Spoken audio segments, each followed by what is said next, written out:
Hey, welcome back to Morning Joe. A beautiful view of New York City. It is 7 o'clock, and with us, Sam Stein and Thomas Roberts still on set, and joining us from Washington, NBC News chief White House correspondent and political director and host of the Daily Rundown, Chuck Todd. And here on set, the editor-in-chief of the Daily Beast, Tina Brown. She's also the author of the New York Times bestseller, The Diana Chronicles. And my gosh, Tina, what the hell is going on? The British police are examining new information related to the death of Princess Diana. And she died, of course, tragically in that car accident in 1997. And NBC's Mandy Clark is reporting this. Controversy surrounded Princess Diana's death on August 31st, 1997, nearly 16 years ago, and still grabs the headlines. Dramatic new claims splashed across the British papers. Allegations that Diana and her boyfriend, Dodi Al-Fayed, were murdered by an SAS soldier, a member of Britain's elite special forces. The new information was reportedly brought forward by family members of another SAS soldier and passed on to police. Scotland Yard confirmed it received this new tip and is now assessing its relevance and credibility. It also stressed it has not reopened the investigation. Skeptics question the claims and the timing. Every year, at the time of the anniversary of Princess Diana's death, there seems to be fresh allegations that resurface, new revelations about how she was so-called murdered. But the problem is there is no evidence. Meanwhile, Prince Harry is back after spending last week in Angola, visiting landmine clearing projects, walking in his mother's footsteps. His way of carrying on her charity work, perhaps her greatest legacy. Princess Diana visited the country in 1997. The iconic images of her wearing protective gear in a minefield drew the world's attention to the suffering caused by landmines. It was one of her last big charity trips before her sudden death. Conspiracy theories have continually surrounded the deaths of the princess and her boyfriend, but repeated investigations have been consistent that their driver, Henri Paul, was drunk when he lost control of the car and hit a cement pillar in a Paris underpass at 80 miles per hour while trying to lose the chasing paparazzi. So, Tina Brown, conspiracy theories surrounding everything. I'm just trying to convince my son this weekend that actually Neil Armstrong walked on the moon. So they continue.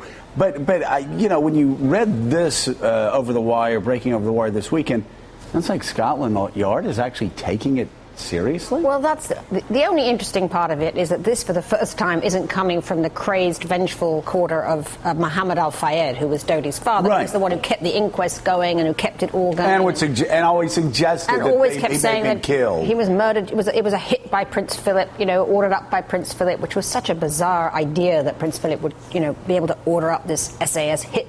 But I don't think there's any truth in it. It will be blown out. You know, one of the things that amazes me is how these same things keep coming in. I mean, it's like the old grassy knoll craziness all over again. You know, the flash theory, that the idea that this SAS, soldier, you know, disguised as a paparazzi could have flashed a strobe light into the eyes of the driver who then careened. The fact is that Operation Paget, which was, overseen by Lord Stevens at Scotland Yard, who, when I was researching the book, I spent a lot of time with, and he created this whole kind of laser computer reconstruction of this whole car crash. The fact is that Henri Paul, the driver, lost control of that car before he got into the tunnel. And he lost control because he'd mixed 6 Ricard pastilles, those aniseed drinks that the French love so much, right, with triopide and Prozac. And so he was drunk, although he didn't look drunk, he was buzzed. He was not fully in control of his senses. He careened into this tunnel at 75 miles an hour, a tunnel which had already 15 deaths in the last few years. And a Fiat came off from a slip road up the right-hand side. He swerved to avoid that Fiat. He ricocheted onto one pillar, then to the next, and finally, crashed into the 13th tunnel, the 13th pillar in the tunnel, and crashed the car. Now, one of the things that is interesting, of course, was the Fiat Uno, this car. Where was it? Nobody could find this Fiat Uno. But again, in my investigations in the book, what came out was that the Fiat Uno, they did actually find the owner. He turned out to be a Vietnamese immigrant, and the reason that he hadn't wouldn't come forward was he didn't want to get mixed up in any kind of leaving the scene of the crime. He was an immigrant. He didn't want to be mixed up in it. So he repainted his car and he disappeared. But he wasn't any kind of a sinister figure. So all of these clues that's what he wants you to believe. Yeah, he was really an SAS soldier, masquerading as a Vietnamese. But Tina, what about on the back end of ambulances not getting there quickly? An ambulance then pulls over on the side of the road that's carrying Princess Diana and waits to go to the hospital that's farther away than the closest hospital to the scene. All of those. Yes, but that was also absolutely medically correct. I mean, the ambulance was having to crawl because she was undergoing all this incredibly delicate procedure in the ambulance where they had, they were trying to stabilize her. If they'd gone faster, she would have absolutely died. So they were trying to save her life by going a little bit slowly. They also were trying to get to the hospital, which had all the equipment they needed to get her rescued. If they'd gone to the nearer hospital, they didn't have that equipment. They didn't have those doctors. So they were trying to get her to the place where she had maximum, ability to be saved. My other question is, how did Prince Philip get to you? I know. Prince Philip has paid her off. Yeah, you also have to think that the Queen and Prince Philip are sitting there saying, exterminate her, exterminate her. It is so bizarre, I mean, the truth is it was a tragic series of hideous small things. And for it to have been a murder, all kinds of crazy variables would have had to be true. I mean, nobody knew that Henri Paul was going to take that route to her apartment.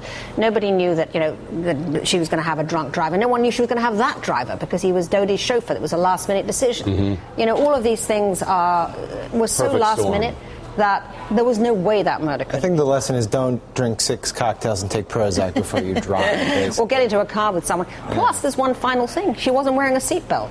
She wouldn't have died had she been wearing a seatbelt.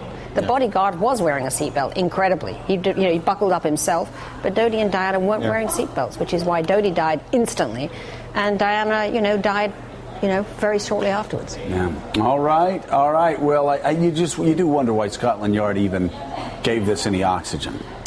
I think maybe because they're so anxious for it to not look any kind of, that there's any sort of repression of a theory. Yeah. They probably say they're having to look into it. But looking into it is not reopening the inquiry. Right. It really is. And it's not reopened yet. All right.